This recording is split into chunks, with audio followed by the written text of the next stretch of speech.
ভাইরা বাবাজিরা ভোলামায় বুঝবেন না, আমার আপনার নবী সোনার নবী জনাবি মুহাম্মদুর রাসূলুল্লাহ সাল্লাল্লাহু আলাইহি ওয়াসাল্লাম সাহাবীদের নিয়ে বসে রয়েছে। আমার আপনার নবী জিজ্ঞাসা করলেন, ও সাহাবীরা তোমরা কি বলতে পারো? ক্বালা সালাসাতুন ক্বাদ হারামাল্লাহু আলাইহিমুল জান্নাহ, মহান আল্লাহ পাক রব্বুল আলামিন তিন ব্যক্তির জন্য জান্নাত থেকে হারাম করে দিয়েছেন। আমার আপনার নবী সাহাবীরা জিজ্ঞাসা করলেন, ও আল্লাহ নবী আল্লাহর হাবিব, ওই তিন ব্যক্তি কারা? আপনি শুনিয়ে দেন তারা কারা? বিশ্ব নবী আমার বললেন, ওই তিন ব্যক্তির ভিতরে প্রথম নাম্বার হলো মুদমিনুল খামর, যে ব্যক্তি প্রত্যেক দিনে মদ পানে অভ্যস্ত হয়ে থাকে, যে ব্যক্তি প্রত্যেক দিন মদ পান করে, ওই ব্যক্তির জন্য মহান আল্লাহ জান্নাতটাকে হারাম করে দিয়ে দেবে। ও বনমালীপুর গ্রামের ভাইরা বাবাজিরা, আজকে বিভিন্ন জায়গায় জলসা হচ্ছে। এই জলসা দিয়ে যদি গ্রামের মাতাল ব্যক্তিগুলো, মদখোর ব্যক্তিগুলোকে, আমার ভাই বন্ধুদেরকে তাদের যদি ফিরিয়ে না আনা যায়, তাদেরকে যদি জলসা থেকে বুঝিয়ে যদি সৎ পথ না অবলম্বন করানো যায়, ও ভাইরা বাবাজিরা, আর যদি জলসা দিয়ে ওই ব্যক্তিগুলোকে নামাজের মধ্যে আনা যায়, বিশ্বনবী আমার জনাবি মুহাম্মদুর রাসূলুল্লাহ বলেছেন, ওই জলসাটা কিয়ামতের দিন তোমাদের জন্য শাফাত করবে। জোরে বলেন সুবহানাল্লাহ। তাহলে মজলিস থেকে নিশ্চিত কিছু বার্তা দেওয়া হয়, মানুষের উপকার হয়, ঠিক না বেঠিক? ঠিক তো নাকি? আচ্ছা, জলসা কি একটু ঘটনা বলবো না কোরআন হাদিস দিয়ে বোঝাবো নাকি? আপনাদের অসুবিধা হবে না তো? বর্তমান সমাজে ভাই এমন চলছে যে কথা বলার নেই, আর সেই কথাগুলো যদি না বলা হয়, আমার মনে হয় বেশিরভাগই মানুষ গোমরাহির পথ অবলম্বন করবে। জান্নাতে যাবার সে সময় মানুষ খুঁজে পাওয়া যাবে না। রাসূলুল্লাহ তাই আজ থেকে 1400 বছর আগে সুন্দর করে বুঝিয়ে দিয়ে গেছে যে জলসা যারা হবে, যেখানে হবে, মানুষের কাছে নসিহত যেখানে হবে, আর সেই নসিহত মেনে যারা পরিবর্তন হতে পারবে, তাদের জন্য সুখবর রয়েছে। তো ভাইরা বাবাজিরা, বিশ্বনবী আমার এবারে বললেন, দ্বিতীয় নম্বর ব্যক্তি জাহান্নামী হবে, জান্নাতের গন্ধ পাবে না। সাহাবীরা বললেন, ওমা হুন্না, তারা কারা? তারা কারা? বিশ্বনবী আমার বললেন, দ্বিতীয় নম্বর হলো ওয়াল আকি, যারা পিতামাতার অবাধ্য সন্তান হয়ে যাবে। আজকে বর্তমান সমাজে সত্যি কথা বলবেন, পিতামাতার অবাধ্য সন্তান বেড়েছে না কমেছে? চিল্লে বলেন, বেড়েছে না? বেশিরভাগই সংসারে। রাগ করবেন না ভাই, রাসূল বলেছেন, হুমা জান্নাতুকা ওয়া নারুকা, সন্তানের জন্য পিতামাতার জান্নাত আর জাহান্নাম। কিন্তু এখন সন্তান ওটা মনে করে না। ওরা মনে করছে বৃদ্ধ হয়ে গেছে, ওল্ড হয়ে গেছে, পুরাতন হয়ে গেছে, ওর কোনো দাম নেই। খোদার কসম, রাসূল বলেছে, পিতামাতার দোয়া আকাশের বিদ্যুৎ চমকায়, তারও থেকে আল্লাহর দরবারে কবুল হয়ে যায়। জোরে বলুন সুবহানাল্লাহ। ফুরফুরা শরীফ আপনারা জানতো নাকি? জানতো? আমি আপনাদের খারাপ বলছি না, যাবেন। কিন্তু একটা নতুন সিস্টেম আমি দেখেছি। দাদা হুজুর পীর কেবলা রহমাতুল্লাহ আলাইহির মাজার জিয়ারত হলো, মানুষ ফেরত আসে। আচ্ছা, অনেকে দেখেছেন, আপনারা বলতে পারবেন, অনেকে পিছন ভাবে হেঁটে আসে না সিধে হেঁটে আসে? জিজ্ঞাসা করছি, সবাই বলছেন তো নাকি? বেশিরভাগই মানুষ পিছন ভেবে হেঁটে আসে। আচ্ছা, দাদা হুজুর পীর কেবলা রহমাতুল্লাহ আলাইহির কোন ওসিয়াতে লেখা আছে যে আমার কবরে আসবে, এসে তোমরা জিয়ারত করে পিছনতে হেঁটে বাড়ি চলে যাও? কোথায় লেখা নেই। জিজ্ঞাসা করলে বলছে আদব রক্ষা করে। মাশাআল্লাহ, ভালো জিনিস।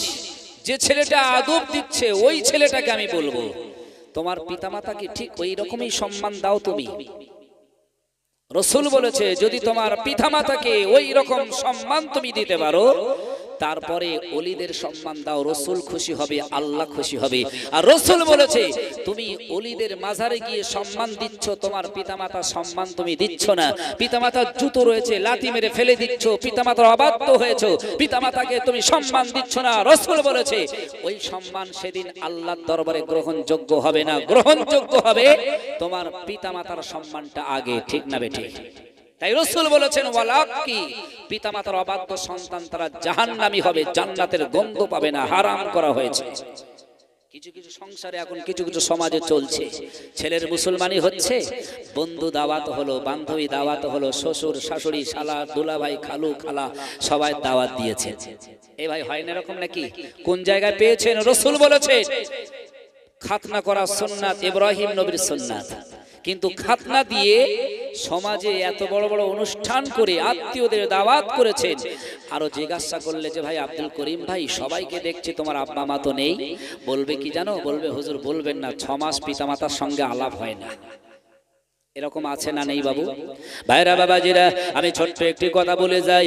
আল্লাহ নবী সাল্লাল্লাহু আলাইহি ওয়াসাল্লাম বসে রয়েছে, এ কথা যদি না বলা হয় সমস্যার সমাধান করা যাবে না।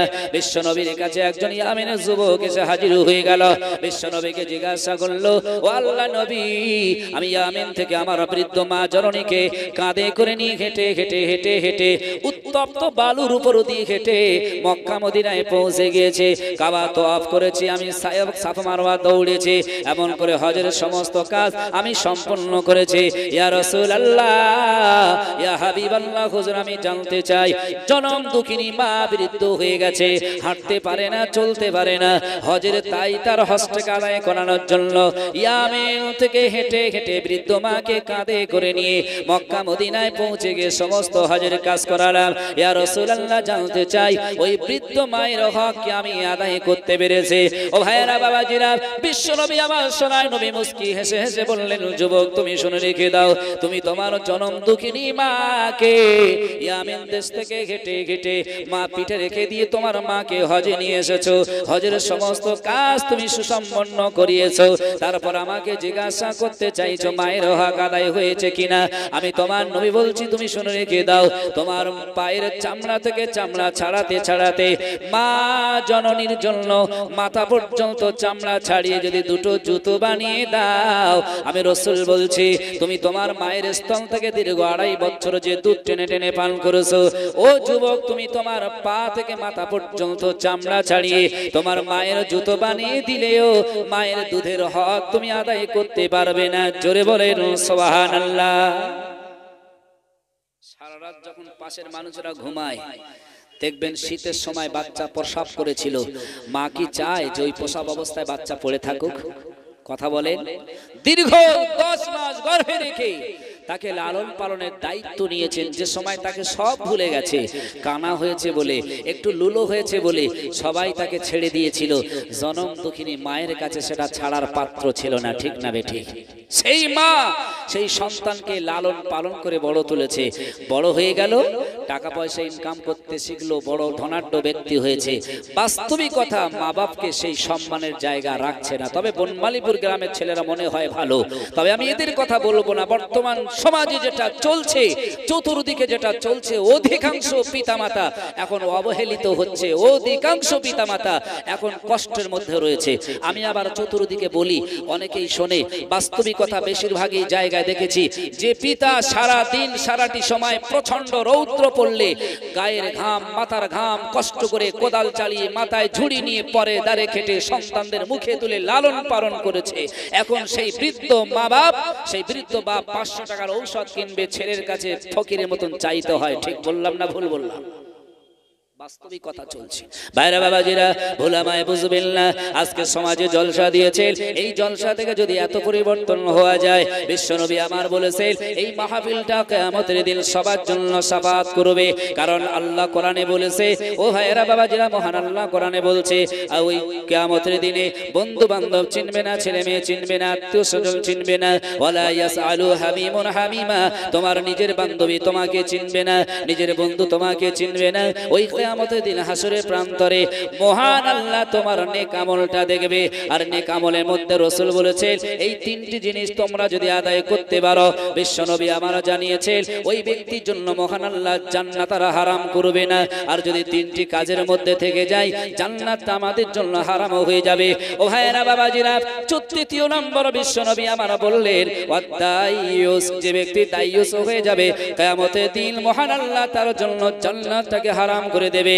ও বনমালীপুর গ্রামের মানুষেরা, এবার দাইয়ুস কাকে বলে জিজ্ঞাসা যদি করি, আপনারা বিভিন্ন রকম বলবেন। সাহাবীরাও বলেছিল, আমার আপনার নবী সোনার নবী বলেছে যে মানুষটা 4 জন নারীকে পর্দার মধ্যে না রাখতে পারবে, ওই মানুষটাই হবে দাইয়ুস। কারণ বর্তমান সমাজে বিশ্বনবীর হাদিস অনুযায়ী যেটা ঘটছে, যেটা চলছে, ও ভাইয়েরা বাবাজিরা, কদিন আগে ইন্টারনেট টিভি টেলিভিশনে আপনারা দেখেছেন যে তুরস্কের জমিনে ভূমিকম্প হয়েছে, ঠিক না বেঠিক? হয়েছে তো নাকি? এই ভূমিকম্প কেন হয়? হাদিস পাকের ভাষায় বলা হয়েছে, সমাজে যখন জেনা ব্যভিচার বেশি বেশি বেড়ে যাবে তখন কিন্তু পৃথিবীতে ভূমিকম্প নেমে যাবে। আবার রাসূল বলেছেন, যখন সমাজের মধ্যে গীবত গিল্লা পরনিন্দা পরচর্চা অত্যাহাত বা বেড়ে যাবে সে সময় কিন্তু মানে ভূমিকম্প নেমে আসবে। কারণ গীবত এমন একটা জিনিস মানুষকে বিপদে ফেলে দেয়, মুসলিম সমাজটাকে ধ্বংস করে দেয়, মানুষকে ধ্বংস করে দেয়। তাই রাসূলুল্লাহ নিষেধ করেছেন। এই সম্বন্ধে কোরআনে একটা সূরাও দিয়েছে। আল্লাহ কোরআনে বলেছেন, ওয়াইলুল লিকুল্লি হুমাযাতিল লুমাযা, দুর্ভোগ তাদের জন্য যারা মানুষের সামনে এবং পিছনে পরনিন্দা পরচর্চা গীবত গায়, তাদের জন্য দুর্ভোগ। আমি আলোচনা ওদিকে যাব না, বললে অনেক দূরে যাবে। যে কথা বলতে চাইছি, মহান আল্লাহ নবী বলেছেন, ওয়া দাইয়ুস, দাইয়ুস যে হবে তার জন্য জান্নাত হারাম করা হয়েছে। এবার দাইয়ুস কারা? আজকে আপনি স্কুলে যাচ্ছেন, আপনি আজকে মিলাতে যাচ্ছেন, আপনি আজকে বিভিন্ন অনুষ্ঠানে যাচ্ছেন, বিয়ে বাড়ি যাচ্ছেন, সেখানেও দেখবেন আজকে আমার মনে হয় সমাজে মা বোনেরা যেভাবে চলছে, সমাজ আর বেশি দিন মনে হয় টিকিয়ে রাখা সম্ভবপর নয়। পুরুষরা কত বলবে, পুরুষদের আর স্থান নেই। মনে হয় এখন মা বোনেদের সবসময় জিতিয়ে রাখলে ভালো হয়। ঠিক বললাম নাকি ভুল বললাম? যারা জ্বলছে তারা বুঝতে পেরেছে। রাসূল বলেছেন সাহাবীদের নিয়ে, আল্লাহ নবী জিজ্ঞাসা করলেন, দুনিয়া কুল্লুহা মাতাউন ওয়া খায়রু মাতাই দুনিয়াল মারওয়াতু সালিহা। নবী আমার সাহাবীদের জিজ্ঞাসা করলেন, সাহাবীরা তোমরা কি বলতে পারো পৃথিবীর সবথেকে দামি সম্পদ কোনটি? কেউ বললেন বাড়ি, কেউ বললেন গাড়ি, কেউ বললেন সোনা, কেউ বললেন রূপো, কেউ বললেন সম্পদ, কেউ বললেন বিভিন্ন কিছু। আমার আপনার নবী বললেন, পৃথিবীর সবথেকে দামি সম্পদ হলো আল মারওয়াতু সালিহা, পৃথিবীর উত্তম চরিত্রবান সতী সাধবী নারীগণ। জোরে বলবেন সুবহানাল্লাহ। জোরে হবে না সুবহানাল্লাহ? এই উত্তম নারী কারা? আর এই উত্তম নারী না হলে সমাজে কি হয়? ভাইরা বাবাজিরা, আমি যেটা বলতে এত দূর চলে এলাম, বিশ্ব নবী আমার সোনা নয় বললেন পৃথিবীতে 3 ব্যক্তি জাহান্নামী হয়ে যাবে। তার ভিতরে তৃতীয় নাম্বার হলো আদ-দায়ুস, যে দায়ুস হয়ে যাবে। ও ভাইরা বাবাজিরা, কিয়ামতের দিন হিসাব নিকাশের পরে মহান আল্লাহ কিছু সংখ্যক নারীদের জাহান্নামী বানিয়ে দেবেন। আর ওই নারী সমাজের মধ্যে কিছু সংখ্যক নারী জাহান্নামের দরজার কাছে গিয়ে বলবে, ওগো আল্লাহ, আমি জাহান্নামে যেতে চাই না, জাহান্নামে যেতে চাই না। মহান আল্লাহ জিজ্ঞাসা করবেন, বান্দি কেন তুমি জাহান্নামে যেতে চাও না? ওই সময় বান্দি বলবে, আল্লাহ, আমার আব্বা দুনিয়া ছিল, ওই আব্বাকে একটু ডেকে দাও। সে সময়ও বলবে কেন? বান্দি বলবে, আল্লাহ আপনার নবী তো জানিয়েছিলেন, মান উলিদালাহু ওয়ালাদুন ফালিয়ুহসিন ইসমুহু ওয়া আদাবাহু। আল্লাহ আপনার নবী তো জানিয়েছিল সন্তান ভূমিষ্ঠ হলে সন্তানের জন্য পিতামাতার 3টি দায়িত্ব থাকে। প্রথম দায়িত্ব হলো ইসমুহু, তার একটা ভালো নাম রাখা। দ্বিতীয় নম্বর দায়িত্ব হলো ওয়া আদাবাহু, আদব কায়দার শিক্ষা দেওয়া। তৃতীয় নম্বর দায়িত্ব হলো ফাইন বালাগা ফালিউজ অবিজুহু, তাকে প্রাপ্ত বয়স হলে ভালো ছেলে মেয়ে দেখে বিবাহের ব্যবস্থা বানিয়ে দেওয়া। ও আল্লাহ, আমি যখন দুনিয়াতে ভূমিষ্ঠ হয়েছিলাম আমার পিতার দায়িত্ব ছিল আমার উপরে 3টি জিনিস, কিন্তু ভালো নাম আমাকে রাখিনি। তারপরে আদব কায়দার শিক্ষা আমাকে সঠিক দেয়নি। আমি যে গুনাহ করেছি, বেপরদায় চলেছি, বিভিন্ন খারাপ কাজে জড়িত হয়েছি, এটা পিতা মাতার কারণে। আমার আল্লাহ খুলে জিজ্ঞাসা করবেন, বান্দি সে সময় খুলে বলবে, আল্লাহ ঈদের দিনে আমি যখন আব্বার কাছে বলেছিলাম আমি ঈদের জামা পরবো, আমাকে এমন পোশাক কিনে দিয়েছিল, আমি চেয়েছিলাম মনের আনন্দের জন্য, কিন্তু আমার পিতা এমন পোশাক কিনে দিয়েছিল, দুটো বায়ু আমার খালি ছিল, কোথায় অঙ্গ প্রত্যঙ্গ কোথায় কেমন সব কিছু বোঝা গিয়েছিল। আল্লাহ আমার তো এই কারণেই পিতামাতাকে ধরতে হবে। সেদিন মহান আল্লাহ পিতাকে ডাকবেন ওই নারীর সম্মুখে। ও ভাই, সত্যি কথা বলবেন, আজকে আমাদের সম্মুখে আমাদের সামনে যখন ঈদ আসে, এই রকম পোশাক আমরা আমাদের নারীদের মেয়েদের কিনে দেই না? কি অবস্থা চলছে! বিয়ের মজলিসে গেলে আপনার চোখটা নিচে রাখতে হয়, মুসলমানি অনুষ্ঠানে গেলে আপনার চোখ নিচে রাখতে হয়। আপনি মিলাতে যাবেন ভালো ধর্মীয় স্থানে, সেখানে একই অবস্থা। মেলায় চলছে নাগরতলা, মেলায় চলছে মেয়ে মদ্দের ভিড়, এখন মিলাতেও চলছে একই অবস্থা। ঠিক বললাম না ভুল বললাম? ভাইরা বাবাজিরা, ভোলামায় বুঝবেন না, রাসূলুল্লাহ বলেছেন পৃথিবীতে একটা গুনার জন্য তোমরা যদি সংশোধন হতে চাও 5টা নেকি তোমরা করবে, কিন্তু না 5টা নেকির জন্য 50টা তোমরা গুনাহ করতে যেও না। ও ভাইরা বাবাজিরা, জলসা হলো মুস্তাহাব, ভোলামায় বুঝবেন না, এই জলসা ওয়াজিব নয়, জলসা ফরজ নয়, জলসা হলো একটা মুস্তাহাব কাজ। আজকে বর্তমান সমাজে মুস্তাহাব জলসা দিয়ে 5টা নেকি আসার জন্য, 5টা নেকি লোভের জন্য। ও ভাইরা বাবাজিরা, আমরা বিভিন্ন জায়গায় দেখেছি জলসাতে বিভিন্ন বাজারে বসিয়ে দেয়, এই জলসায় 5টা নেকি হবে, কিন্তু 5টা নেকির জন্য 50টা গোনাগুলোতে হচ্ছে। বেশিরভাগই জলসা শোনা যায় অমুক পাড়ায় জলসা হয়েছিল, কলিমুদ্রে মেয়ে রহিমা অমুক ছেলের সঙ্গে পালিয়ে গেছে জলসা থেকে, এরকম হয় না? হয় না? মনে হয় খারাপ লাগছে আপনাদের নাকি? একটু তাকবীর দাও দেখি, নারায়ে তাকবীর। সবাই মিলে বললেন না নারায়ে তাকবীর? আরো জোরে নারায়ে তাকবীর। একটু দরুদ শরীফ পড়ে নেন, আল্লাহুম্মা সাল্লি আলা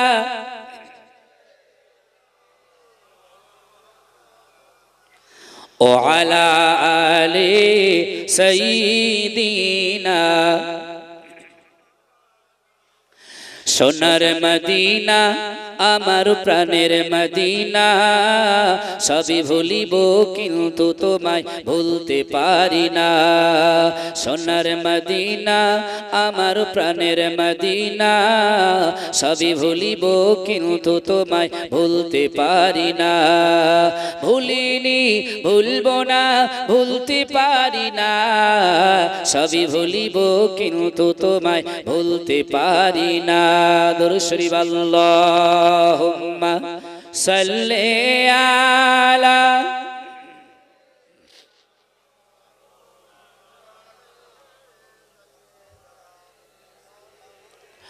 ভাইরা বাবাজিরা লক্ষ্য করে দেখেন তাহলে বর্তমান সমাজে আল্লাহ পাক রব্বুল আলামিন তার নবী জানিয়েছে যে তোমরা দায়ুস যদি হয়ে যাও, দায়ুস হয়ে গেলে সেদিন জাহান্নামে তোমরা জাহান্নামে যেতে হবে, জান্নাতের গন্ধ দেওয়া হবে না। ও ভাইরা বাবাজিরা, এইবারে ওই মেয়ে ছেলে বলবে আল্লাহ আমার স্বামী দুনিয়া ছিল তাকে ডেকে দিয়ে দাও।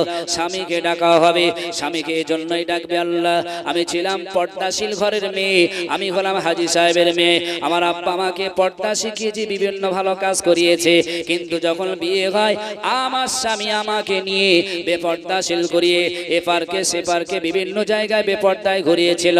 বিয়ের পরের দিনে ওগো আল্লাহ আমার স্বামী আমাকে নিয়ে তার বাড়িতে এমন কায়দায় বসিয়েছিল, সারা গ্রামের মানুষদের ডেকে ডেকে ডেকে ডেকে আমাকে দেখার জন্য আমন্ত্রণ ইনভাইট করে তাদেরকে আনা হয়েছিল। আপনাদের বনমালীপুর গ্রামে হয় কি জানি না, বিয়ের পরের দিন বউকে সোফায় বসিয়ে দেয়, ভালো চেয়ারে বসিয়ে দেয়, এলাকার ছেলে মেয়ে আত্মীয় স্বজনদের দেখার জন্য। এরকম হয় না? হয় না? বলছে হাই মডেল ফ্রেমিতে হয়, মানে কিরকম পয়সা আছে বলে কত গোনার কাজ করতে পারে। আজকে পয়সার জন্য রাসূল বলেছে আল নিকাহু সুন্নাতু আইসারাহু মুনাতুন। রাসূলের স্ত্রী আম্মা জান আয়েশা বললেন স্বল্প খরচের বিবাহটা বরকতময়। জোরে বলুন সুবহানাল্লাহ। বুঝতে পেরেছেন? স্বল্প খরচ মানে অল্প খরচ যত হবে বরকতময় হবে, কিন্তু সমাজে আজকে সেটা হয় না। বলছি ওখানে 100 জন বরযাত্রী না হলে চলবে না। মেয়ের বাপ বলল ঠিক আছে আপনার 100 জন আসুন, আমাদের তরফ থেকে 60 কিংবা 70 জন যাক।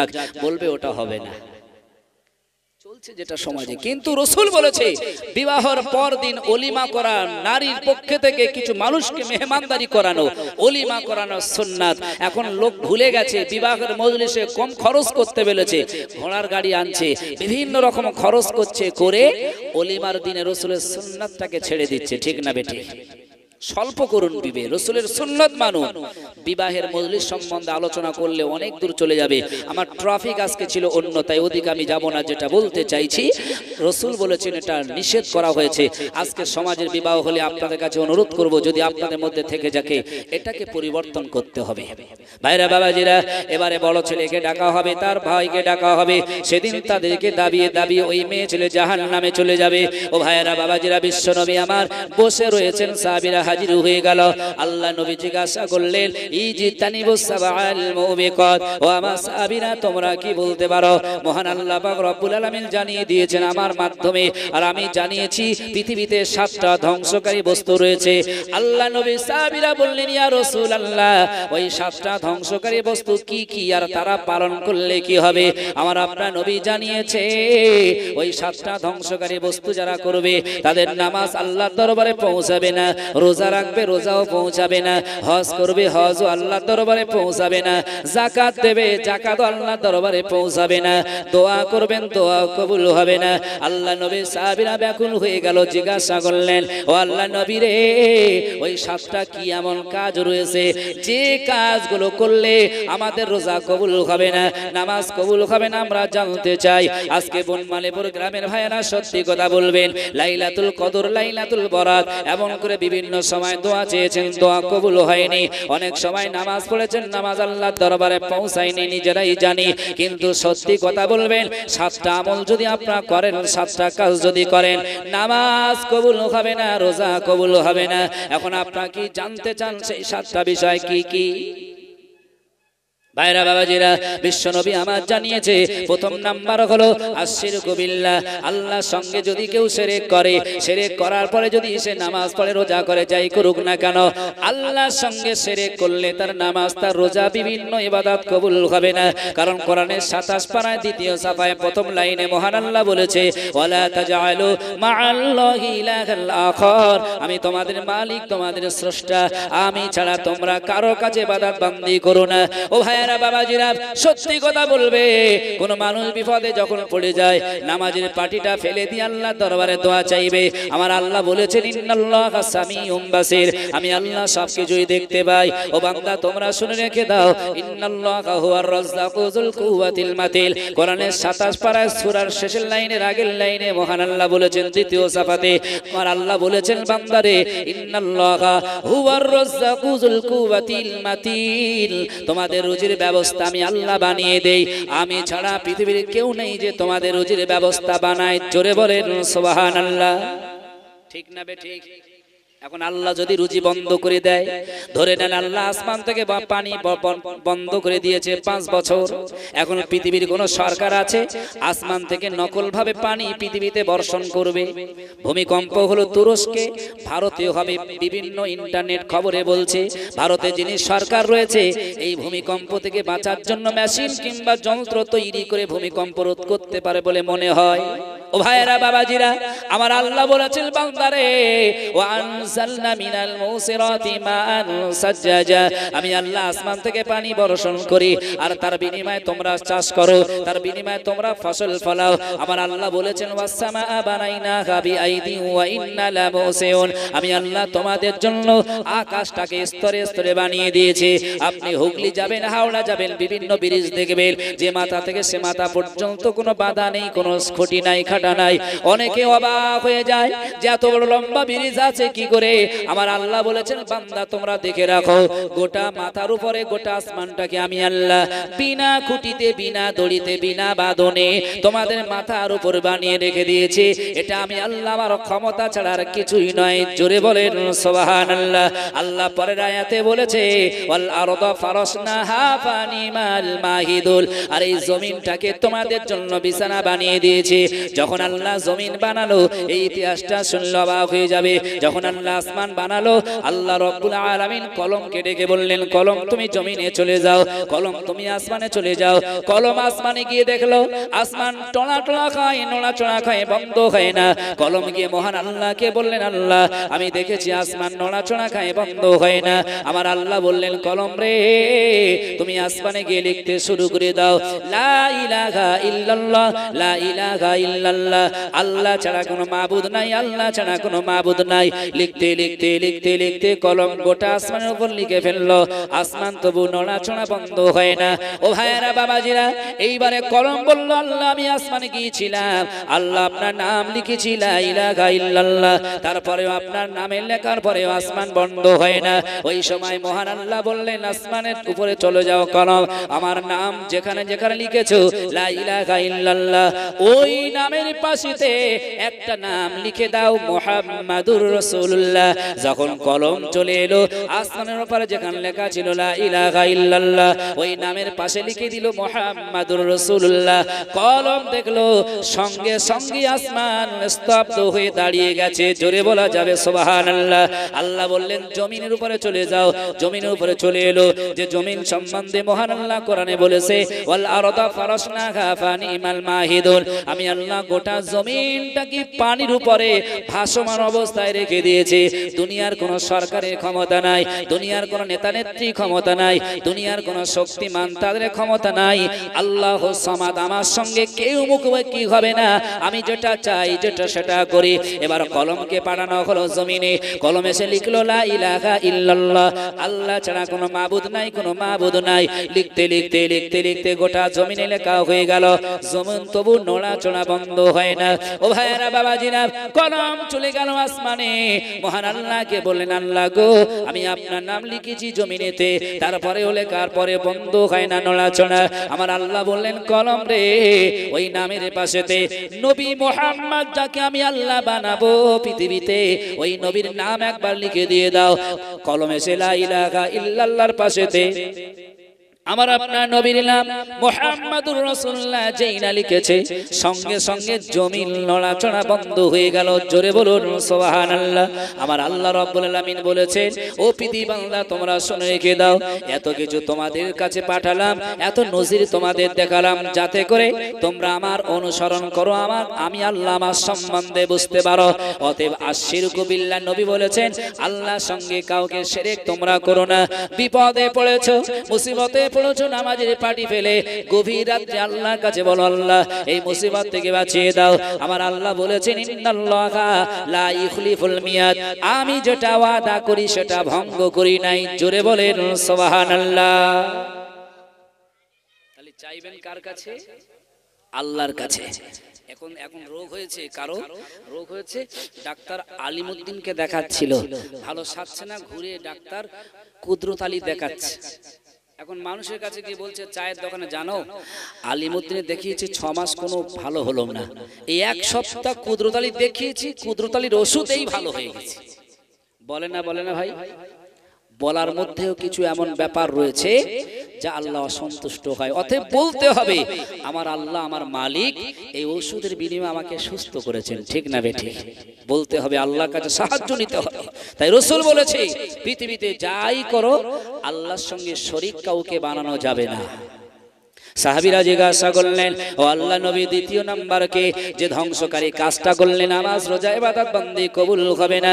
নবী আমার বলেছেন, আসসিহরু, তোমরা জাদু করবে না। তৃতীয় নম্বর নবী আমার বললেন, ওয়া কতলুন নাফসুল্লাতী হারামাল্লাহু ইল্লা বিল হক। কিন্তু এই কথাটা বর্তমান সমাজে বেলেবেল হয়ে গেছে, যদি বা বলতে হয়, কারণ কোরআনে এসেছে, কুনতুম খায়রা উম্মাতিন উখরিজাত লিন-নাসি তা'মুরুনা বিল মা'রুফি ওয়া তানহাউনা আনিল মুনকার। কোরআনের আয়াত এসেছে, আমার আল্লাহ বলেছেন, বান্দারে, যখন তোমাদের সামনে গুনার কাজ হবে, অন্যায় কাজ হবে, তোমরা সেই কাজটাকে হাত দিয়ে রুখে দাও। এতে যদি না পারো, মুখ দিয়ে বলো, যদি না হয়, এতে তোমরা অন্তর থেকে ঘৃণা করো, হাদিস শরীফে বলা হয়েছে। কিন্তু বর্তমান সমাজে অকতলুন নাফসুল্লাতী হারামাল্লাহু ইল্লা বিল হক, অন্যায়ভাবে মানুষ হত্যা হচ্ছে বিভিন্ন কারণে।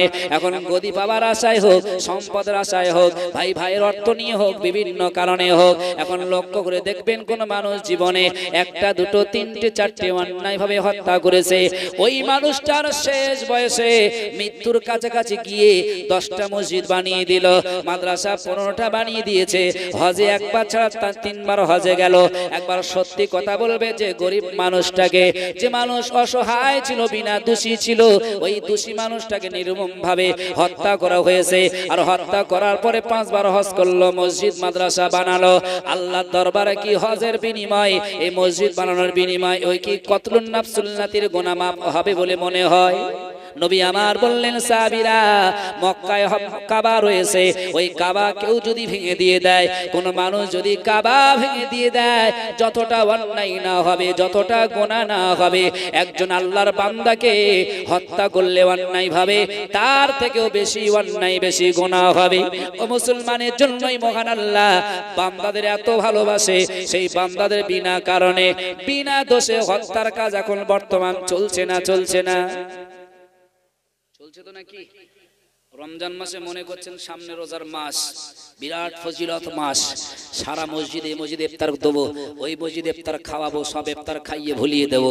রাসূল বলেছেন, না, অন্যায় ভাবে যদি কোনো মানুষকে হত্যা করা হয়, কিয়ামতের দিনে তোমার সমস্ত নেক কাজগুলো একধারে রেখে আগে তোমাকে জিজ্ঞাসা করা হবে। রাসূলের হাদিস।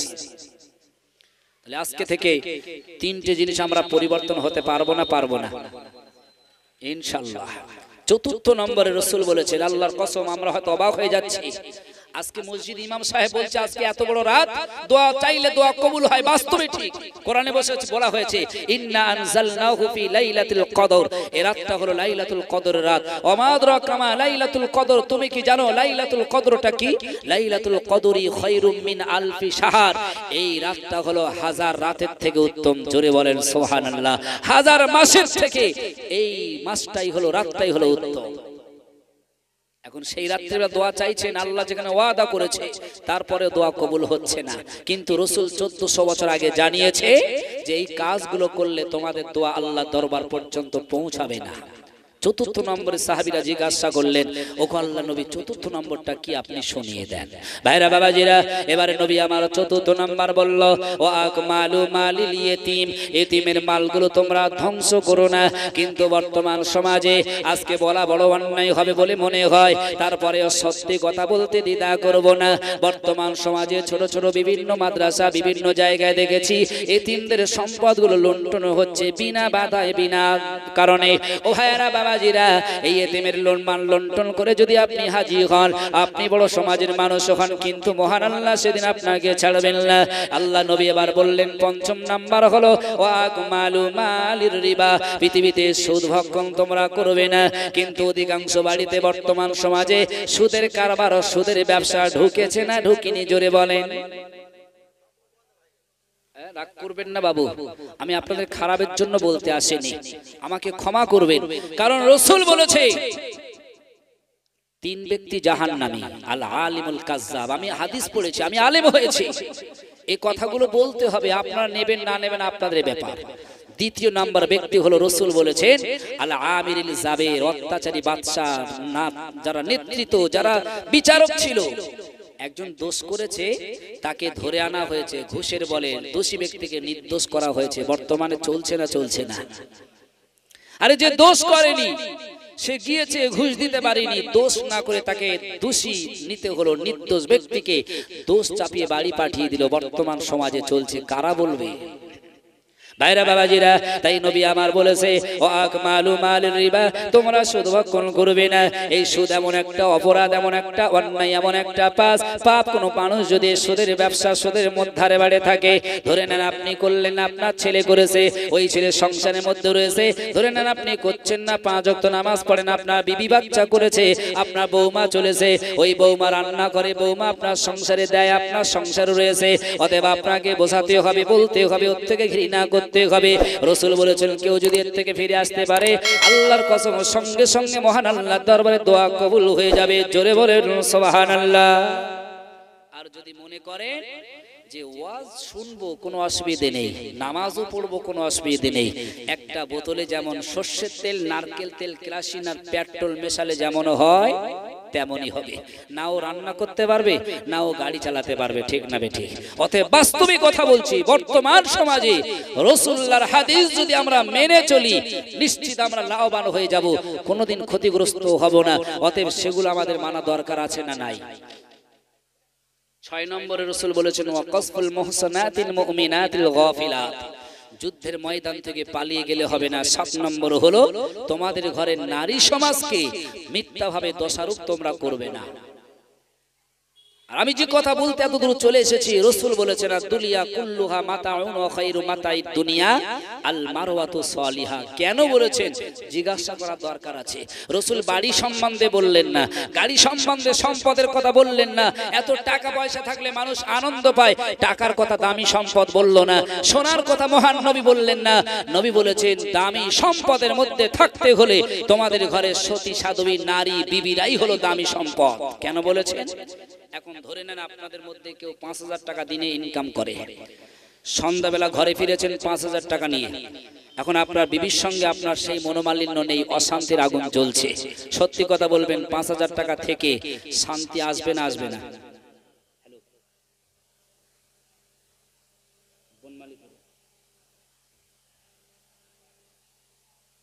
এই জায়গাটার নাম কি বলে? বনমালীপুর গাইন। ঠিক আছে, একটু দরুদ শরীফ পড়েন। আল্লাহুম্মা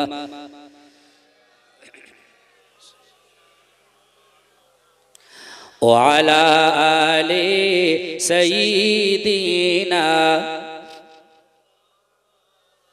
সন্ধ্যার আকাশ, সবে সন্ধ্যাবেলা, যদি আপনার একটু জোরে জোরে দরুদ বা কলেমা পড়ে অনুষ্ঠানটা ভালো লাগবে না? লাগবে না? রাসূল একদিন সাহাবীদের নিয়ে রমল মানে কাবা তওয়াফ করছিলেন। মক্কার বেঈমানরা বললে, দেখ মুহাম্মদ আর তার সঙ্গীদের রোগ হয়েছে, ওরা জোরে জোরে কিছু করতে পারছে না। তখন নবী বললেন, সাহাবীরা তোমরা রমল করো, দুটো বাউ স্কন্দ দুলিয়ে দুলিয়ে বাহাদুরের ন্যায় প্রতিটি ইসলামিক কাজ তোমরা করবে, এতে রাসূল খুশি, আল্লাহ খুশি। আপনারা দরুদ পড়ছেন, কলেমা পড়ছেন, যদি একটু জোরে পড়েন মহব্বত বাড়বে না কমবে? আর যদি মনটা দুর্বল করে পড়েন মহব্বত কিন্তু সেই আসে বলে মনে হয় না। তাই একটু উচ্চ কণ্ঠে পড়েন লা ইলাহা ইল্লাল্লাহ, আরো জোরে জোরে লা ইলাহা লা ইলাহা। দরুদ শরীফ আল্লাহুম্মা সাল্লি আলা সাইয়্যিদিনা মাওলানা।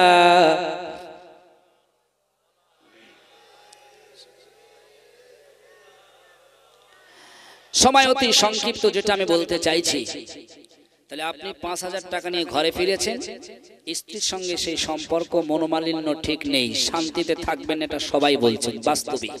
কারণ রাসূল হাদিস শরীফে বলেছেন, লাম তারা লিল মুতাহাব্বিনা মিসলুন নিকাহ। স্বামী স্ত্রীর মধ্যে যে গভীর ভালোবাসা, প্রেম, মহব্বত, বন্ধুত্ব, সম্পর্ক, ভালোবাসা পৃথিবীর কোন সম্প্রদায়ের মধ্যে নেই। চিল্লে বলেন সুবহানাল্লাহ। আপনার গোপনীয় কথা, যত দামি কথা, কেউ শুনুক আর নাই শুনুক, আপনার বিবিকে আপনি শুনিয়েছেন, ঠিক না বেঠিক? ঠিক তো নাকি? রাসূল ঠিক তেমন তার প্রিয়তম প্রথমা স্ত্রী হযরতে খাদিজার সম্বন্ধে তিনি পৃথিবীর মানুষদের শিক্ষা দেওয়ার জন্য বলেছেন।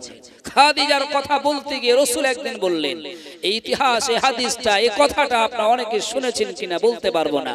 আম্মাজান খাদিজার সঙ্গে নবীর বিয়ে হয়েছিল, রাসূলের বয়স তখন মাত্র 25, আম্মাজান খাদিজার বয়স ছিল তখন 40। পৃথিবীর মানুষরা এখন বলে মুহাম্মাদের মনে হয় দৃষ্টি ভালো ছিল না। কিছু কিছু মানুষ বলে মুহাম্মদ কেন এত বয়স্ক মানুষের বিবাহ করবে, মুহাম্মদ কেন চরিত্রহীনতা করে এতগুলো বিবাহ করবে। ওরে তাদেরকে যদি বলতে হয় এসে বসো, আল্লাহর নবীর যে চরিত্র ছিল, যে আখলাক ছিল, বিবিদের কাছে জিজ্ঞাসা করলে 9টা বিবি কিংবা 11টা বিবি ছিল। কোন হাদিসে, কোন জায়গায়, কোন মনীষীর কাছে পাবেন না যে মুহাম্মদ কোন বিবিদের সঙ্গে অসৎ আচরণ করেছে। কিন্তু আমি গ্যারান্টি দিতে পারি, নজরুল ইসলাম থেকে নিয়ে রবীন্দ্রনাথ থেকে নিয়ে পৃথিবীর যত মনীষী এসেছে আজও পর্যন্ত, যত ধনাঢ্য, যত গরিব, যত মানুষ রয়েছে, কোনো না কোনো দিন একটা বিবির সঙ্গে তাও অশান্তি হয়েছে। ঠিক বললাম না ভুল বললাম? কোন মানুষ বলতে পারবে না আমার বিবির সঙ্গে কোনোদিন কথা কাটাকাটি অশান্তি হয়নি। কিন্তু রাসূলের কাছে হাদিস শরীফ আপনি দেখে নেবেন, 9টা স্ত্রী ছিল, কোন স্ত্রীর কাছে আপনি পাবেন না, কোন হাদিস আপনি শুনবেন না, কোন মনীষী বলতে পারবে না যে রাসূলের 11টা বিবি ছিল বটে কিন্তু অসৎ আচরণ ছিল, এরকম কেউ দেখাতে পারবে না। বরং আম্মা জান আয়েশার কাছে একজন এসে জিজ্ঞাসা করলো, আয়েশা তুমি সত্যি কথা বলবে, তোমার নবী আমাদের রাসূল মুহাম্মদ তোমার সঙ্গে কেমন আচরণ করে? ভাইরা বাবাজিরা, ওলামায়ে বুঝবেন না, আজকে বলতে বলতে অনেকটা দূরে চলে এসেছে।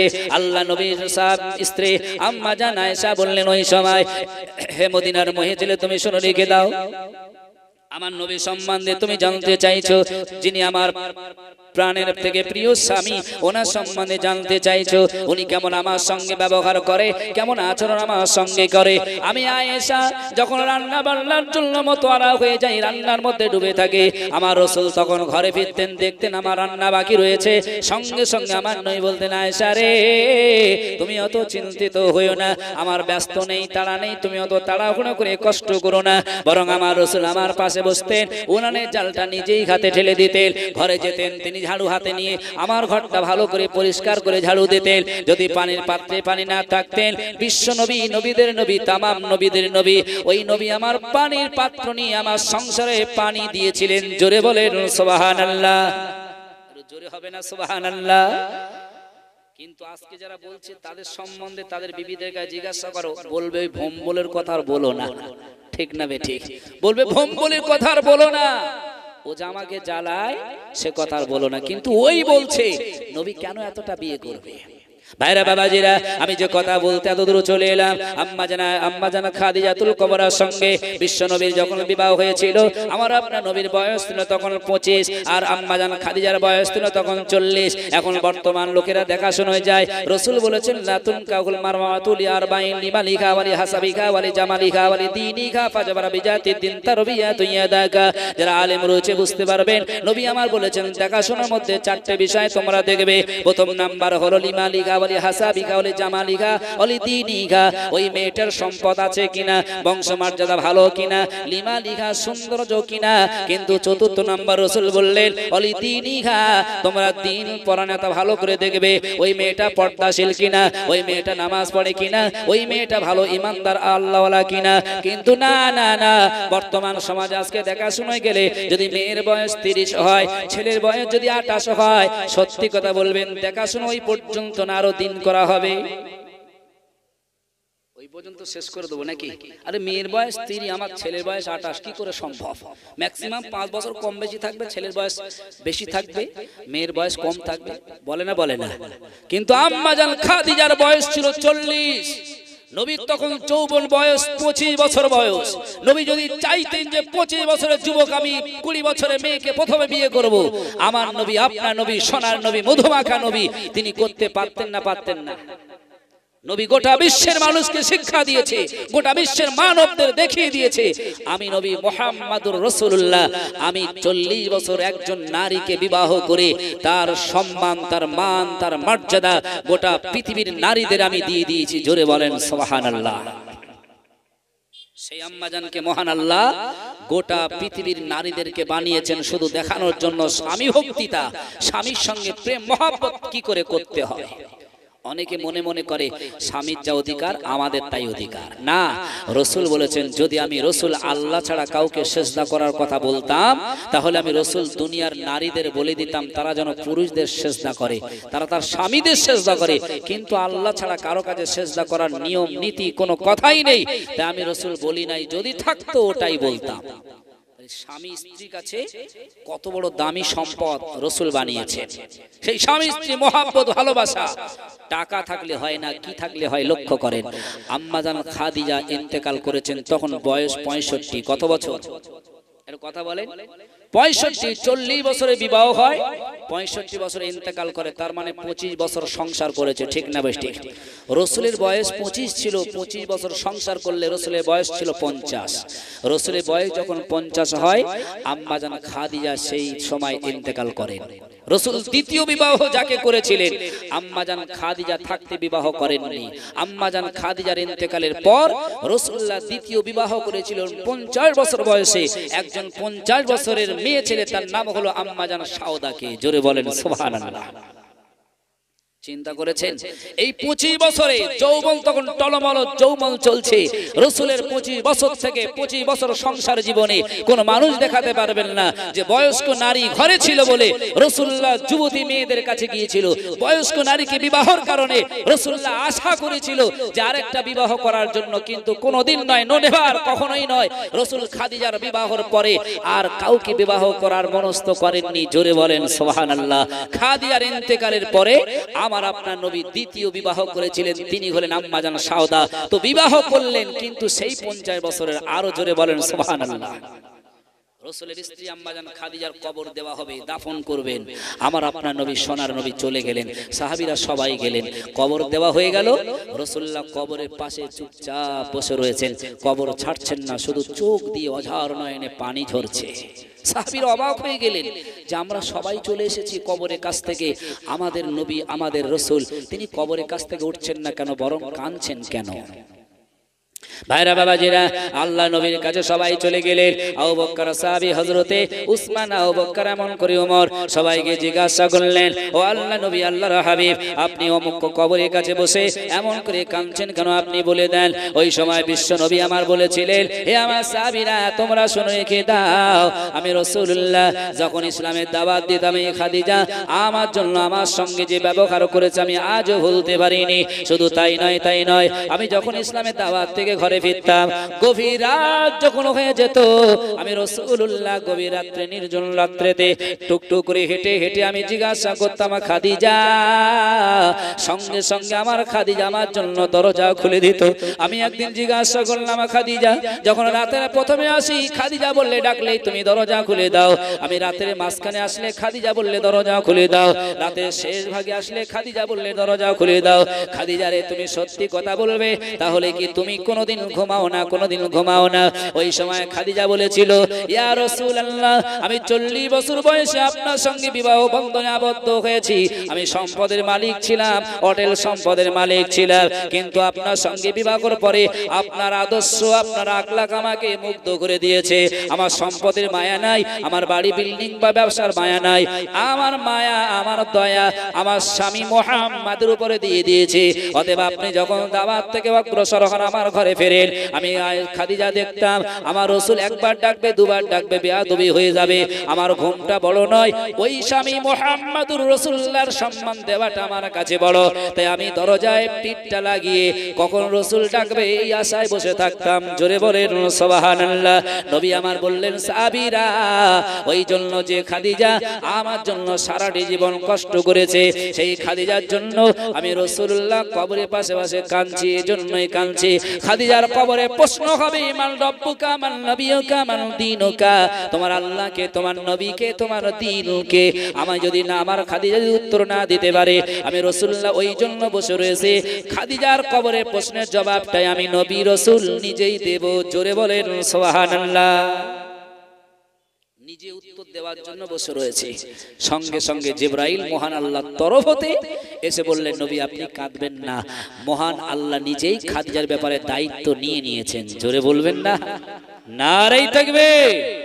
আপনারা শুনেছেন ইতিপূর্বে, গোটা পৃথিবীতে যত নারী রয়েছে আমার আল্লাহ কাউকে সালাম দেয়নি। গোটা পৃথিবীর মধ্যে একজন নারীকে সালাম পাঠিয়ে দিয়েছিলেন, তিনি অন্য কেউ নয়, তিনি হলেন খাদিজাতুল কুবরা। জোরে বলেন সুবহানাল্লাহ।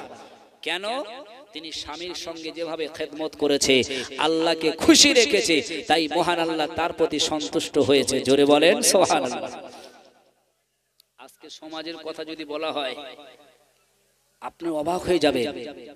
যারা বিচার করে শুনে দেখবেন, বেশিরভাগ বিচারক বলবে যত বিচার আসে স্বামী স্ত্রীর মধ্যে বেশি বিচার তাদের কাছে যায়। কেন? তাহলে তৈরি হতে হবে, মহাব্বত ভালোবাসা আনতে হবে। আনতে গেলে কোথায় দেখতে হবে? না রবীন্দ্রনাথের জীবন আদর্শের দিকে নয়, না কাজী নজরুল ইসলামের জীবন আদর্শের দিকে নয়, মাইকেল মধুসূদনের জীবন আদর্শ দিকে নয়। আজ থেকে 1400 বছর আগে যে মানুষটা দুনিয়া করেছে, আল্লাহকে খুশি রেখেছে, তামাম পৃথিবীর নবী, তামাম পৃথিবীর মানব তার দিকে তাকিয়েছে, সেই নবী মুহাম্মাদুর রাসূলুল্লাহর দিকে যে মানুষটা তাকাবে, তার আদর্শ মানে তাকাবে, নিশ্চিত সেই মানুষটা শান্তিকামী, নিশ্চিত সেই মানুষটা হবে একজন পারফেক্ট ব্যক্তি। জোরে বলেন সুবহানাল্লাহ। রবীন্দ্রনাথ ঠাকুর বলেছেন, যদি কোনো মানুষ উন্নত হতে চায়, যদি কোনো মানুষ সমাজে লাভবান হতে চায়, সে যেন মুহাম্মাদের আদর্শ দিকে তাকায়। জোরে বলেন সুবহানাল্লাহ। যত মনীষী আছে প্রত্যেক মনীষীর জীবন বায়োডাটারে লেখা রয়েছে যে তারা লিখেছেন। এমন কি একজন বই লিখেছিলেন যে মাইকেল এইসএম হার্ট, তিনি একজন বই লিখেছিলেন, বইটার নাম হলো দ্য 100। আপনারা পড়েছেন, কিনেছেন, শুনেওছেন। যে বইটাতে 100 মনীষী জীবনী দেবে বলেছিল, কিন্তু মনীষী জীবনী কোন মনীষীর প্রথম নাম তিনি দিতে চাননি। তিনি মনে করেছেন, আমি যদি এমন একটা মনীষীর নাম প্রথমে বসিয়ে দেই যে মনীষীর নামটা দেখে গোটা মনীষীদের পড়ার জন্য তাদের মনস্থ লাগবে। তাই খুঁজতে খুঁজতে ভারতে খুঁজলো, পেল না, আমেরিকায় খুঁজলো, পেল না, চীনে খুঁজলো, পেল না, Japan, German, England, Holland, Thailand, সারা পৃথিবীর মানবদের দেখলো, পেল না। অবশেষে আরবের বুকে জন্ম নেওয়া, গরিবের ঘরে আমিনার কোলে আব্দুল্লাহ ছেলে মুহাম্মাদুর রাসূলুল্লাহর জীবন আদর্শটা ওই বইয়ের প্রথম পেজে প্রথম নাম্বার লিখে দিয়েছেন। জোরে বলবেন, জোরে হবে না সুবহানাল্লাহ। 100 মনীষীর জীবনী রয়েছে, দ্য 100 বইটার নাম দিয়েছে যিনি লিখেছেন আমেরিকার অক্সফোর্ড বিশ্ববিদ্যালয় থেকে। তিনি ভালো র্যাঙ্কে তিনি শিক্ষা করেছেন, তিনি বইটা লিখে আমাদের নবীর নাম প্রথমে দিয়েছে। কত আদর্শবান নবী ছিলেন, আর আমরা মুসলমানের ছেলে সেই নবীর আদর্শ দিকে তাকাইনি।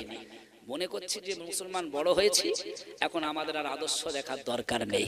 মুসলমানের ছেলে বড় হয়েছে হাতে বালা, মুসলমানের ছেলে বড় হয়েছে কানে দুল রয়েছে, গলায় হার, চুল এমন করে কাটছে, এমন করে ছিটছে, দূর থেকে বোঝা যাবে না যে মেয়ে ছেলের চুল না বেটা ছেলের চুল। ঠিক বললাম না ভুল বললাম? রসুল 15টা হাদিস বলেছেন, সময় আমার কম না হতো বলতাম। রসুল বলেছেন 15টা জিনিস যখন তোমাদের মধ্যে বেশি দেখবে যে কাজগুলো হচ্ছে, 15টা জিনিসের মধ্যে যখন তোমরা পারফেক্ট দেখতে পাবে তখন তোমরা মনে করবে কিয়ামত আর বেশি বাকি নেই। তার ভিতরে প্রথম নাম্বার রসুল বলেছেন সমাজে মেয়েরা সাজবে ছেলেদের মতন, আর ছেলেরা সাজবে অধিকাংশ মেয়েদের মতন। সমাজে সাজছে না সাজছে না? মেয়েরা তো আর চায় না যে ওদের ড্রেস আর কিনতে, ওরা চাচ্ছে স্যুট আর গেঞ্জি। এমন পোশাক পরেছে ছেলে আর মেয়ে চেনা যায় না। রাগ করছেন নাকি? রসুল বলেছেন এই ছেলে আর মেয়ে এরা চাইবে, কিন্তু আজকে আমাদের ঘরের ছেলেরা তাদের হাতে বালা পরে রয়েছে। আচ্ছা, বালা পরলে উপকার আছে না ক্ষতি আছে?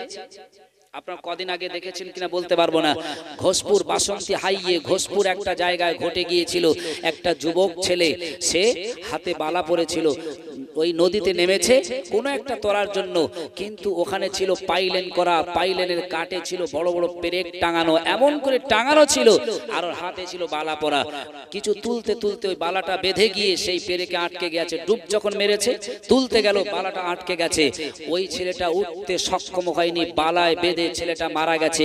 তোলা হয়েছে, যে কোনো কায়দায় তুলে দেখছেন সেই পেরেকে কাঠের সঙ্গে এখনো আটকানো রয়েছে। তাহলে বলুন আপনারা, যে জিনিসটা মুসলমানের ক্ষতি করে, যে জিনিসটা মুসলমানের নিষেধ করা হয়েছে, রসুল বলেছেন একজন মুসলমানের দেহেতে সোনা রূপো কোনো পিতল কোনো দস্তা কোনো লোহা কিছু পরা যাবে না।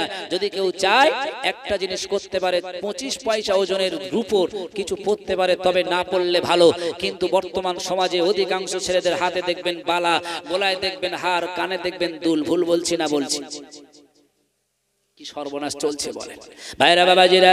তাই রসুল আমার বলেছে, ও পৃথিবী মানুষ তোমরা শুনে রেখে দাও, এই পৃথিবীতে তোমরা যদি আল্লাহ নবীর আদেশ মেনে চলো, সুন্নাত মেনে চলো, নিশ্চয়ই তোমরা লাভবান হয়ে যাবে। আর সুন্নাত যারা মানবে, আল্লাহ নবী বলেছেন আমার যদি আমল যেমন পাশাপাশি রয়েছে, কিয়ামতের দিন হাসরের ময়দানে আমি রসুল ওই বান্দাকে নিশ্চিত আমার পাশে নিয়ে দয়ার জান্নাতে যাবই যাব যারা আমার সুন্নাত মেনে চলেছে। জোরে বলেন সুবহানাল্লাহ। এখন সুন্নাতটা কি? বর্তমান সমাজে যদি বলতে হয়, পানি খাওয়ার মধ্যে সুন্নাত রয়েছে, খাওয়া দাওয়া করবেন সেখানে সুন্নাত রয়েছে, রাস্তায় চলবেন তার মধ্যে সুন্নাত রয়েছে, পেশাব পায়খানা যাবেন সেখানে সুন্নাত রয়েছে। ও ভাইয়েরা বাবাজিরা, বিবাহ করতে যাবেন সুন্নাত রয়েছে, মুসলমানি দিতে যাবেন সেখানে সুন্নাত রয়েছে। কিন্তু বর্তমান সমাজে এই সমস্ত বিষয় নিয়ে সুন্নাত তো দূরের কথা, সুন্নাত ছেড়ে দিয়ে বিধর্মীদের কিছু কাজ আমাদের মধ্যে নিয়ে নিয়েছে। এখন অধিকাংশ মানুষ মনে মনে করে, ছেলের মনে হয় মুসলমানি হলে রোজা রাখতে হবে। অধিকাংশ মানুষ মনে মনে করে ছেলের যখন বিয়ে হয় মনে হয় বিয়ে রাখতে গেলে বাপ মায়ের রোজা রাখতে হয়। ও ভাইয়েরা বাবাজিরা, এসব ইতিহাস আপনাদের কাছে যদি বলা হয় দীর্ঘ আলোচনা করতে হবে, সময় আমার অত নেই। আমি যেটা বলতে চাইছি, বর্তমান সমাজে অনেক ছেলের কাঁধ কাটে দেখবেন যে নাম রয়েছে আব্দুর রহমান, নাম পিতার নাম আব্দুল করিম, আব্দুল সাত্তার রয়েছে, পিতার নাম রয়েছে আব্দুর রহমান। ও ভাইয়েরা বাবাজিরা, ভালো জিনিস, মুসলমান ঘরে জন্ম হয়েছে আপনার, আপনার নাম মুসলমান আপনি বলছেন, কিন্তু আমার আপনার নবী 1400 বছর আগে জানিয়েছে মুসলমান তোমরা কাকে বলবে, কাকে মুসলমান বলবে না। নবী আমার বললেন, সাহাবীরা তোমরা শুনে রেখে দাও, মান সাল্লা সালাতানা, যে আমাদের মতন নামাজ পড়বে, ওয়াস্তাকবালা কিবলাতানা, যে আমাদের কাবাকে কিবলা মনে করবে, ওয়া কালা জাবিহাতানা, যে আমাদের জবাইকৃত পশুর গোশত ভক্ষণ করবে, ফাযালিকাল মুসলিম, তোমরা তাদের মুসলমান বলে জানো। জোরে বলেন সুবহানাল্লাহ। কিন্তু না না না, আমাদের সমাজের ছেলেরা নামাজ পড়বে না, আমাদের সমাজের ছেলেরা কাবাকে কিবলা মনে করে 5 বার সিজদা দেবে না। ওই ছেলে শুধু জুমার নামাজ পড়বে, ঈদের নামাজ পড়বে। জিজ্ঞাসা করলে তোমার নাম কি, বুক ফুলিয়ে বলে আব্দুর রহমান। আমরা মুসলমান, ঠিক না বেঠে? কিন্তু নবী আমার বলেছে, বাইনাল আবদি ওয়া বাইনাল কুফরি তারকুস সালাত, মুসলমান আর কুফরির মধ্যে তফাৎ কিছু নাই, শুধুমাত্র নামাজ, নামাজ, নামাজ। আজকে বর্তমান সমাজে আপনাদের পাশের মসজিদ রয়েছে আমি জানি, কিংবা অনেকেই দূরে রয়েছে, সত্যি কথা বলবেন প্রত্যেকের মসজিদের কথা, ফজরে যখন আজান হয় মসজিদের মুসল্লি টোটাল মানুষ যায় না, যায় না, চিল্লে বলেন। কিন্তু রোগটা কোথায়? জানাজা হবে, মসজিদ এলান হয়ে গেল, জোহরের পরে জানাজার নামাজ, জোহরের নামাজ পড়ছে 20 জন মসজিদের ভেতরে, আর বাইরে 200 জন গোল টেবিল করছে, ওরা বার হবে, তারপর জানাজা হবে। ঠিক বললাম না ভুল বললাম? আচ্ছা আপনারা বলেন তো, জোহরের নামাজের দাম বেশি না ওই জানাজার নামাজের দাম বেশি? কত জ্ঞানী ছেলে দেখো, জোহরের নামাজের দাম বেশি, তাও বলছে পড়বো না, আগে জানাজাটা পড়ে যাই, দাঁড়িয়ে থাকি কখন ওরা বার হবে। আচ্ছা ভাই, ঠিক বললাম না এটা ভুল বললাম? কি অবাক কাণ্ড বলেন, কি সময় চলে এসেছে, মানুষ আর চাইছে না ভালো পথে যেতে। ওই জন্য মহান আল্লাহ বলেছেন, বান্দারে চিন্তা করো না, আমার গজব আমার শাস্তি তোমাদের জন্য নামবে যখন তোমরা আমাকে ভুলবে, রসুলকে ভুলবে। মুখে শুধু বললে হবে না, কাজে পরিণত করতে হবে। যখন আমাকে ভুলবে, আমার কোরআন হাদিসকে বিপক্ষে চলবে, তখন তোমাদের উপরে নেমে আসবে আমার শাস্তি। পৃথিবীর কোনো সরকার নেই, পৃথিবীর কোনো ওলি নেই, যখন তোমরা অন্যায় কাজ করতে করতে করতে করতে এমন শেষ সীমানায় পৌঁছে যাবে, সে সময় আযাব গজব নামবে, দোয়া করলেও দোয়া কবুল হবে না। সহিহ হাদিসের মধ্যে এসেছে। অতএব আমাদের পরিবর্তন হতে হবে না, হবে না। জোহরে আজান হচ্ছে মসজিদে, চাচা তুলছে বেগুন, বেগুন তোলা শেষ হলো, জোহরের ওয়াক্ত শেষাগত, বাজারে নিয়ে যাচ্ছেন তাড়াহুড়ো করে বেচবেন। আসরের আজান দিচ্ছে, মনে মনে করছেন আগে বেচেই তারপর আসতে হবে। বেচতে বেচতে আপনার মাগরিব হয়ে গেল, মাগরিবের আজান হচ্ছে, আপনার বেচাকেনা শেষ। এসার সময় বাড়ি এলেন, বিবিকে বললেন সারা রৌদ্রে বেগুন তুলেছি, খুব কষ্ট হয়েছে, বেচাকেনা করেছি, বাজার ঘাট ঘুরেছি, অনেক কষ্ট হয়েছে, খাওয়া দুটো দাও, খেয়ে শুয়ে পড়ি। যেই শুতে যাচ্ছে এসার আজান হয়ে গেল, একবার মনে করলো না যে এসার নামাজটা পড়তে হবে। ভুল বলছি নাকি বলেন? ভাইরা বাবাজিরা, মহান আল্লাহ রাব্বুল আলামিন কোরআনের মধ্যে জানিয়ে দিয়েছে, ইন্নাস সালাতা কানাত আলাল মুমিনিনা কিতাবাম মাওকুতা, নিশ্চয়ই নির্দিষ্ট সময় মহান আল্লাহ আমাদের জন্য নামাজটাকে ফরজ করে দিয়েছে। ও ভাইরা বাবাজিরা, তাহলে আমাদের জন্য নামাজটা ফরজ করেছে নির্দিষ্ট সময়েতে, আমাদের পড়তে হবে। অধিকাংশ ছেলে দেখেছি, অধিকাংশ ভাই দেখেছি, এখনো পর্যন্ত 5 ওয়াক্ত নামাজের মধ্যে নেই, নামাজ আদায় করে না। ও ভাইরা বাবাজিরা, এখন আমি আপনাদের কাছে দুটো ছেলে এনে হাজির করে দেই, একটা হিন্দু ছেলে, একটা মুসলমানের ছেলে। এখন দুটো ছেলের বয়স 25 বছর, দুটো ছেলের গায়ে একই পোশাক, একই রকম সব রয়েছে। এখন আপনারা বলেন তো দেখি, কোন ছেলেটা হিন্দু আর কোনটা মুসলমান আপনারা চিনবেন কি করে? না না না, আপনি চিনতে পারবেন না, কারণ এই ছেলেটার দেখতে যেমন, এর রক্ত মাংসটা চামড়া দিয়ে ঘেরা রয়েছে, হিন্দু ছেলেটা রক্ত মাংস চামড়া দিয়ে ঘেরা। এখন এর যেখানে দুটো চোখ, এরও সেখানে দুটো চোখ রয়েছে। আমার আল্লাহ এমন স্রষ্টাকর্তা, তিনি সৃষ্টি করেছেন, হিন্দু ছেলের যেখানে দুটো হাত রয়েছে, মুসলমান ছেলের সেখানেই দুটো হাত আল্লাহ বানিয়ে দিয়েছে। এর দুটো পা, ওরও দুটো পা রয়েছে, এর একটা মাথা রয়েছে, ওরও একটা মাথা রয়েছে। এখন আপনি চিনবেন কি করে? মনে মনে করছেন মনে হয় হিন্দু হলে রক্ত আলাদা হবে, এখন গায়ে রক্ত কেটে বার করলেন, লাল হবে না নীল হবে, চিনলে বলেন? মুসলমান ছেলে যদি রক্ত দেখেন কেমন হবে? লাল হবে তো নাকি? না একটু গরুর গোশত খায় বলে আলাদা হবে? একই রক্ত। আপনি চিনবেন কি করে যে মুসলমানে হিন্দু? রসুল বলেছেন কোনো চিন্তার কোনো জায়গা নেই। রসুল বলেছেন বাইনাল আবদি ওয়া বাইনাল কুফরি তারকুস সালাত, নামাজের সময় হলে যে নামাজ পড়বে সেই হলো মুসলমান, ঠিক না বেঠিক? আর নামাজের সময় হচ্ছে, নামাজ যারা পড়বে না, রসুল বলেছেন এই মুসলমান আর কুফরির মধ্যে তফাৎ হলো ওটাই। বর্তমান সমাজে মসজিদ দেখেও অবলম্বন করে পালিয়ে যাচ্ছে। না, সমস্যা, মসজিদে ঢোকা যাবে না, বয়স এখন অনেক কম, কবে মানে মরবো তার ঠিক নেই, এখন নামাজ পড়ে কি হবে? রসুল বলেছে কোনোদিন কোনো সময় তোমাদের জানানো হয়নি কার কখন মৃত্যু হবে। বয়স্ক বাবাজিরা যারা বসে রয়েছে দেখবেন, অনেক ছেলে বাঁচার কথা ছিল, তার ভবিষ্যৎ জীবন ছিল, কিন্তু 30 বছর বয়স হলো পৃথিবী থেকে বিদায় নিয়ে চলে গেছে, ঠিক না বেঠিক? নামাজ পড়ার ইচ্ছা ছিল কিন্তু পড়তে পারেনি। অনেক বাবাজি বাড়িতে বলে গেছে যে বিবি এটা রান্না করো, বাড়িতে বাজারে যাচ্ছি কিছু কেনাকাটা করব, বাড়ি এসে খাওয়া দাওয়া করব। বিবি রান্না শুরু করে দিয়েছে, বাজারে চলে গেছে, বাড়িও ফেরা হয়নি। অনেক মানুষ এরকম করে চলে গেছে, ঠিক বললাম না ভুল বললাম? আজকে সমাজে জলসা দিচ্ছেন, ভালো জিনিস, দোয়া চাই আপনাদের জলসা আগামী বছরও দেওয়ার তৌফিক দিক। কিন্তু যারা এসেছেন আমি অনুরোধ করব, নামাজ যারা এখনো পড়েন না, কি জন্য পড়েন না, কি কারণে? আল্লাহ কোরআনে বলেছেন ফাবিআইয়া আলাই রাব্বিকুমা তুকাযযিবান। এই সূরাটার মধ্যে, সূরা রহমানের ভিতরে, যে রহমান সূরাটা কিয়ামতের দিনে এটা বলা হবে, মানে জাতীয় সঙ্গীত করা হবে। এই মানে সূরার ভিতরে যে আয়াতটা বারবার বলেছেন, 33 বার আল্লাহ বলেছেন ফাবিআইয়া আলাই রাব্বিকুমা তুকাযযিবান। অনেক ভাবেই অনেক ভাষায় মহান আল্লাহ বোঝাতে চেয়েছে যে কিসে তোমাদের বিমুখ করে রেখেছে। আমি আল্লাহ যদি আমার ভালো না লাগে, এই পৃথিবী থেকে তোমরা চলে যেতে পারো। আচ্ছা ভাই বলেন, আপনার পিতা আপনাকে তাড়িয়ে দিলে বাড়ি ছাড়া আপনি শ্বশুর বাড়ি গিয়ে থাকতে পারবেন? আপনার শ্বশুর যদি আপনার তাড়িয়ে দেয়, আপনি পিতার বাড়ি এসে থাকতে পারবেন? আপনার শিক্ষক যদি আপনাকে তাড়িয়ে দেয়, অন্য স্কুল কলেজে ভর্তি হয়ে থাকতে পারবেন? কিন্তু মহান আল্লাহ যদি পৃথিবী থেকে চলে যেতে পারে, কারণ বাবার ক্ষমতা আছে যে পৃথিবী থেকে অন্য জায়গায় গিয়ে লুকাবো? কথা বলেন, কোরআনের পাঁচ পারায় মহান আল্লাহ তাই বলেছে, আইনা মা তাকুনু ইদরিকুমুল মাউত ওয়ালাউ কুনতুম ফি বুরুজিম মুসাইয়্যাদা। আমার আল্লাহ বলেছেন, বান্দারে তুমি যদি লুকাতে চাও একটা ঘর বানাও, ওই ঘরের ভিতরে মশা ঢুকবে না, মাছি ঢুকবে না, কোনো মানুষ ঢুকবে না।